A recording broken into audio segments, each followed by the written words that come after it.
नमस्कार, आप सभी का स्वागत है भाग्यम में। मैं हूं पंडित चंद्रशेखर शर्मा। दर्शकों, सबसे पहले हम समझते हैं आज के दिन के पंचांग को, जिससे हम आज के इस दिन के अच्छे बुरे समय को समझ सके, जान सकें। आज दिनांक है 25 मार्च सन 2024। विक्रम संवत 2080 चल रहा है। फागुन मास है, शुक्ल पक्ष है, बसंत ऋतु है, तिथि आज की पूर्णिमा है और आज का वार है सोमवार। आज के नक्षत्र की बात करें तो उत्तरा फाल्गुनी नक्षत्र सुबह 10:38 तक है। आगे हस्त नक्षत्र है। योग वृद्धि है रात्रि 9:28 तक। आगे ध्रुव योग है। तो योग की दृष्टि से आज का दिन बहुत शुभ है। कोई अच्छा कार्य करने के लिए, रिश्ते की बात चलाने के लिए, नई नौकरी के लिए अप्लाई करने के लिए, तो इस दिन का सदुपयोग कीजिएगा। करण बव है दोपहर 12:32 तक। आगे बालवकरण रहेगा। सूर्योदय का समय दर्शकों सुबह 6:24 का था और सूर्यास्त का समय शाम 6:40 का है। आज का राहु काल सुबह 7:30 से सुबह 9 बजे के बीच है। इसे पूरी तरीके से टाल दीजिएगा। इसमें कोई शुभ कार्य या लंबी यात्रा नहीं करनी चाहिए, क्योंकि ये सुबह जल्दी का राहु काल है। तो इसमें जय दुर्गा करके भगवती का नाम स्मरण कीजिए, तो जो जन्म पत्रिका के राहु दोष है उसमें शांति मिलती है। अभिजीत मुहूर्त आज दोपहर 12:08 से 12:57 के बीच है। दिन में 4 बार दुष्ट मुहूर्त भी रहेंगे, इन्हें ध्यान से समझिएगा, सूझबूझ से टाल दीजिएगा। ये हैं दोपहर 12:57, 1:46, 3:24 और 4:13। आज का दिशाशूल दर्शकों पूर्व दिशा में। तो पहले कोशिश तो यही कि पूर्व दिशा की यात्रा को आप टाल दें, लेकिन अगर जाना बहुत जरूरी, अनिवार्य रूप से आपको पूर्व दिशा की यात्रा करनी है तो फिर इसका परिहार करें। परिहार बहुत सरल है। पूर्व दिशा की ओर मुख कीजिए, दर्पण में अपना मुख देखकर 5 कदम पीछे चलिए और इस पूरी प्रक्रिया के दौरान अपने हृदय में अपने इष्ट का ध्यान करें, भगवान श्री राम का नाम लें और फिर इस दिशा की यात्रा करें। यात्रा बहुत सुंदर रहेगी, कार्य सिद्ध होगा, दिशाशूल नहीं लगेगा। आज का शुभ समय दर्शकों, यानी आज के दिन का सदुपयोग करने का जो समय है वो है सुबह 9:30 से 11 बजे तक, फिर दोपहर बाद 2:10 से शाम 6:30 तक। पूरे दिन की अपेक्षा ये दोनों कालखंड बहुत ज़्यादा अच्छे हैं। तो अच्छी कोशिशें, प्रयासें इसी दौरान करेंगे, सफलता के आसार बढ़ जाएंगे।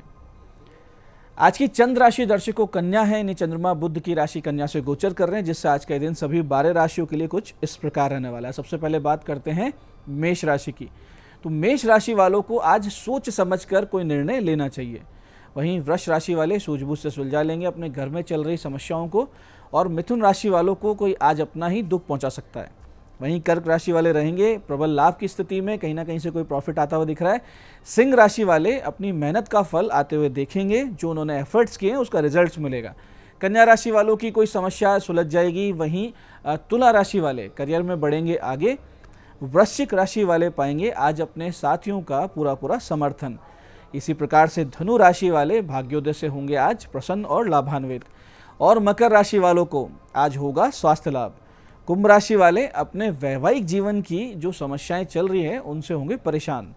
वहीं मीन राशि वाले आज विवादों को सुलझा लेंगे और समस्याओं से आएंगे बाहर। तो दर्शकों, ये था आज का पंचांग, जिसके समुचित ज्ञान से आप अपने पूरे दिन को सूझबूझ से, समझदारी से मैनेज कर पाएंगे। सही समय का पूरा सदुपयोग करते हुए गलत समय, यानी जो टालने योग्य समय हमने आपको बताया, उसमें कोई बड़ा कदम उठाने से बच जाएंगे। अब करते हैं आज के दिन की ज्ञान चर्चा, जो आपकी हमारी अंतर्दृष्टि को, प्रज्ञा को जागृत करेगी। फिर आगे समझेंगे उन विशिष्ट उपायों को जो आपको समस्याओं से बाहर ले आते हैं और जीवन में सफल बना देते हैं। अंत में करेंगे आज के दिन की ज्योतिष मंत्रणा और समाधान। दर्शकों, रामचरितमानस में एक बहुत ही सुंदर चौपाई है, जिसमें बाबा तुलसीदास जी कर्म योग, कर्म फल समर्पण और अहमहीनता यानी अहंकारहीनता का संदेश दे रहे हैं। इसे समझें और इस भाव को अपने जीवन में उतारें, तो जीवन बहुत ही सुंदर, सहज और सफल बन जाता है।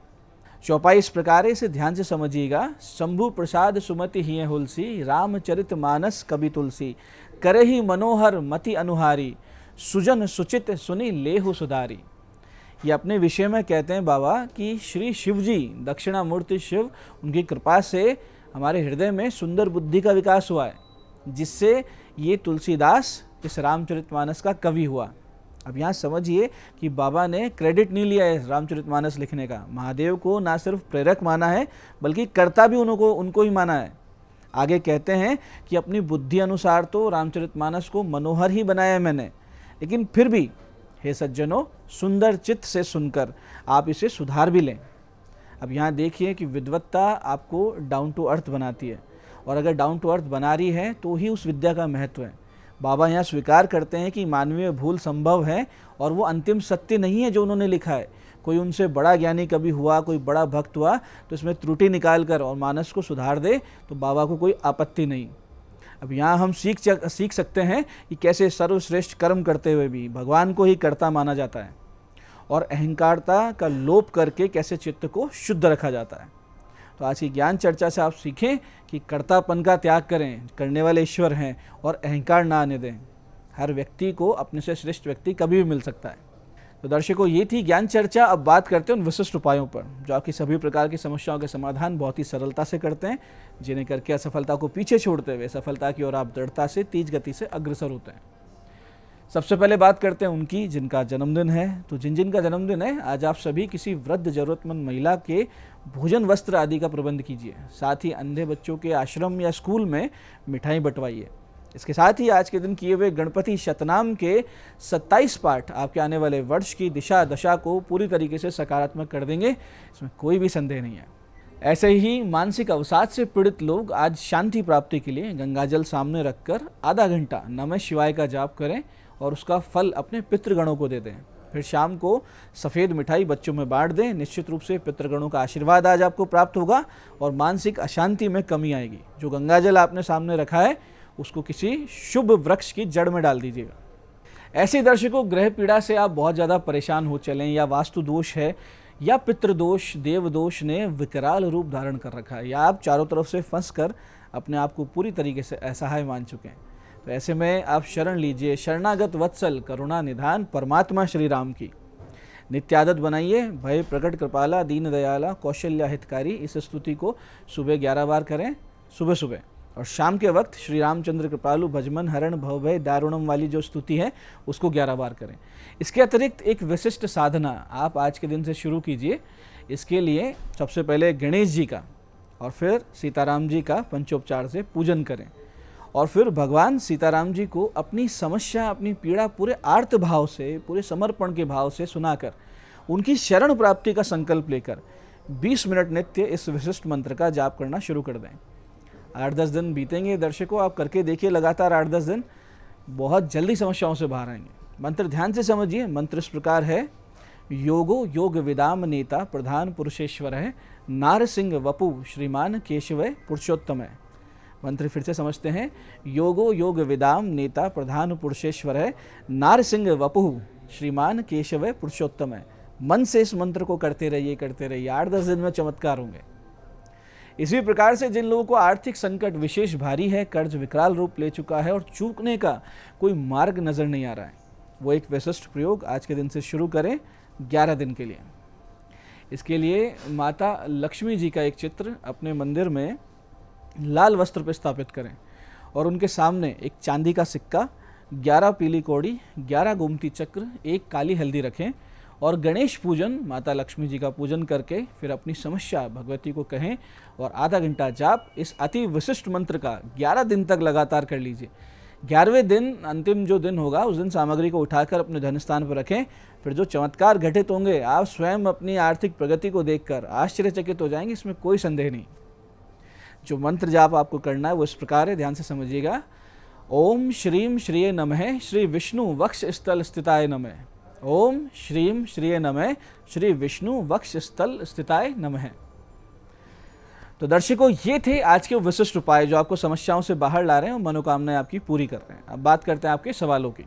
आपके सवालों में आज हमारे पास जन्म पत्रिका आई है हमारे दर्शक मनु अग्रवाल जी की। 2 दिसंबर 1985 का जन्म है, दिन में 11:55 अजमेर। संतान कब होगी, इनका प्रश्न है। मनु जी, लग्न में शत्रु क्षेत्र के शनि की उपस्थिति और पंचमेश गुरु का अस्त होना बहुत बड़ा कारण है आपकी संतान प्राप्ति में विलंब का।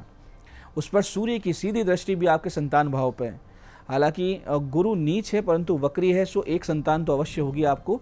आपके संतान प्राप्ति का योग अक्टूबर 2024 से मार्च 2025 के बीच बन रहा है। किसी प्रकार की समस्या ना आए, सब कुछ सहजता से हो, इसके लिए आप एक मूंगा एक पुखराज पहनिए। साथ ही लघु मृत्युंजय और चंद्र गुरु मंगल के जप और राहु की शांति अवश्य करवा लीजिए। आज की दूसरी पत्रिका आई है हमारे पास राजू जोशी जी की। 10 मई 1992 का जन्म है, रात्रि 1:36 अहमदाबाद गुजरात। सरकारी नौकरी कब तक लगेगी, हर बार लगते लगते रह जाती है, इनका प्रश्न है। देखिए राजू जी, आपकी सरकारी नौकरी तो 100% लगेगी, या आपकी जन्म पत्रिका में योग है। लग्न में स्वराशि का शनि है, उच्च का सूर्य है, स्वराशि का चंद्रमा आपकी जन्म पत्रिका में। शुक्र की कमजोरी के चलते आपको अब तक सरकारी नौकरी नहीं मिली। शुक्र आपके 10वें घर का मालिक है, यानी कर्म का मालिक। तो भगवान शिव जी पर नित्य मीठा दही अर्पित करना शुरू कीजिए और ओम होम जूम सह इसकी 4 माला का जाप शुरू कीजिए। साथ ही संकल्प लेकर रोजाना 1 पाठ विष्णु सहस्त्र नाम का कीजिए, तो फिर आपकी बार जो भी आप एग्जाम देंगे उसमें अच्छे परिणाम आपके आ जाएंगे। आपकी 2 जनवरी से बहुत योगकारक दशा शुरू भी हो चुकी थी, जो अब 1 साल तक रहेगी, तो इसका पूरा लाभ उठाइए आप। आज की तीसरी पत्रिका ये हमारे दर्शक अशोक अग्रवाल जी की। 20 अप्रैल 1984 का जन्म है, रात्रि 9 बजे सीकर। व्यापार किस चीज़ का करें, ये इनका प्रश्न है। देखिए अशोक जी, आपका वृश्चिक लग्न है, धनु राशि है। आपके लग्न और नवमांश कुंडली को देखते हुए ये समझ आ रहा है कि आप कमीशन बेस्ड कोई कार्य कीजिए, जैसे फाइनेंस का काम, इंश्योरेंस का काम, या महिलाओं के वस्त्रों से संबंधित व्यापार कीजिए। राहु केतु की शांति करवा लेने पर आपको बहुत लाभ होगा, व्यापार में भी और निजी जीवन में भी। तो दर्शकों, ये था आज का पंचांग, आज के विशिष्ट उपाय और ज्ञान चर्चा। मैं पंडित चंद्रशेखर शर्मा ये आशा करता हूँ कि बताए उपायों को सही विधि, सटीक समय, अटूट श्रद्धा से करके आप पूरा लाभ उठाएंगे। और जो ज्ञान चर्चा, जो सत्संग हमने किया, इसे अपने जीवन में उतारेंगे। धीरे धीरे आपका जीवन शिवमय, सत्यमय और आनंदमय होता जाएगा। मैं महादेव से प्रार्थना करता हूं कि जब आप हमारे बताए हुए उपाय करें तो आपके कष्टों का निवारण अवश्य हो और मनोकामना पूर्ति निश्चित रूप से हो। कार्यक्रम में बने रहने के लिए बहुत बहुत साधुवाद। भगवती आप सबका कल्याण करे। जय आदिशक्ति।